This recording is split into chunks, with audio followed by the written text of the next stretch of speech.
તો સુરતની સુમુલ ડેરીના ચૂંટણી પહેલા જ રાજકારણ ગરમાયું। કોંગ્રેસના 10 ઉમેદવારોને અજ્ઞાત સ્થળે ખસેડાયા તો કેટલાક ઉમેદવારોને રાજ્ય બહાર પણ લઈ જવાયા। તો સુમુલ ડેરી દક્ષિણ ગુજરાતની સૌથી મોટી પક્ષપલટાથી ડરથી કોંગ્રેસનો નિર્ણય લીધો।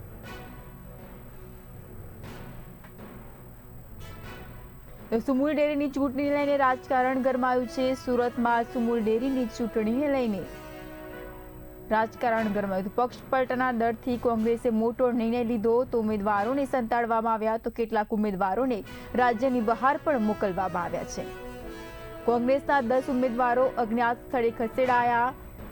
પક્ષપલટાના ડરથી કોંગ્રેસે આ નિર્ણય લીધો છે। સુરતની સુમુલ ડેરીને લઈને રાજકારણ ગરમાયું।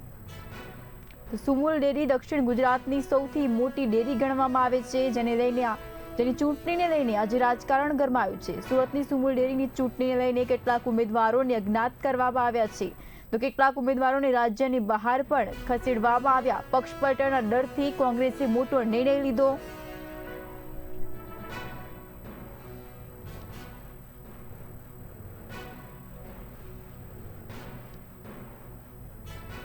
તો આ જ મુદ્દે વધુ માહિતી માટે ફોન લાઈનથી અમારા સંવાદદાતા રશ્મિ રાણા જોડાઈ ચૂક્યા છે।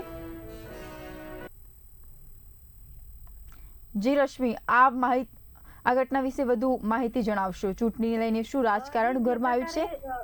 જી, જે પ્રકારે સુમુલ ડેરીની ચૂંટણીમાં હાલ અત્યારે એક બાદ એક વિવાદો સામે આવી રહ્યા છે, ત્યારે સુમુલ ડેરીની ચૂંટણીની જે તારીખની તો જાહેર થઈ છે, પરંતુ જે સુમુલ ડેરીની ચૂંટણીને જે આવે તે પહેલા જ રાજકારણ ગરમાયું છે। 1000 કરોડના કથિત કૌભાંડના દાગી નેતાઓને ભાજપે મેન્ડેટ આપ્યો હોવાના કોંગ્રેસ દ્વારા આક્ષેપ કરવામાં આવી રહ્યા છે। તો ધમકીઓના કારણે 5 બેઠક બિનહરીફ થઈ હોવાનું પણ સૂત્રો પાસેથી સામે આવી રહ્યું છે। મહત્વની વાત એ છે કે સુરત અને તાપી જિલ્લા દૂધ ઉત્પાદક સહકારી સંઘ લિમિટેડ જે સુમુલ ડેરી જે આવેલી છે, તેની આગામી બોર્ડ ઓફ ડિરેક્ટરની ચૂંટણીને લઈને દક્ષિણ ગુજરાતના સહકારી અને રાજકીય ક્ષેત્રે મોટો હાલ અત્યારે વિવાદ ઉભો થયો છે। વર્ષ 2015 થી 2020 દરમિયાન સુમુલ ડેરીમાં જે કથિત રૂપે આશરે 1000 કરોડ રૂપિયાના ભ્રષ્ટાચાર અને નાણાકીય અનિયમિતતા અને સત્તાના દુરુપયોગના ગંભીર મામલામાં ઘેરાયેલા કેટલાક ડિરેક્ટરોના નોમિનેશન ફોર્મ કોઈ પણ ચકાસણી વિના મંજૂર કરવામાં આવ્યા છે। તો જે પ્રકારે ભ્રષ્ટાચારના આક્ષેપોનો સામનો કરી રહેલા દાગી ઉમેદવારોને ચૂંટણી લડવાની તક અપાતા જ વિપક્ષ અને સામાન્ય સભાસદોમાં ભારે રોષ જોવા મળી રહ્યો છે, જેના કારણે સુમુલ ડેરીની આગામી ચૂંટણીઓમાં રાજકીય ગરમાવો પણ આવી રહ્યો હોય તેવું લાગી રહ્યું છે। જી રશ્મિ, આભાર આપનો।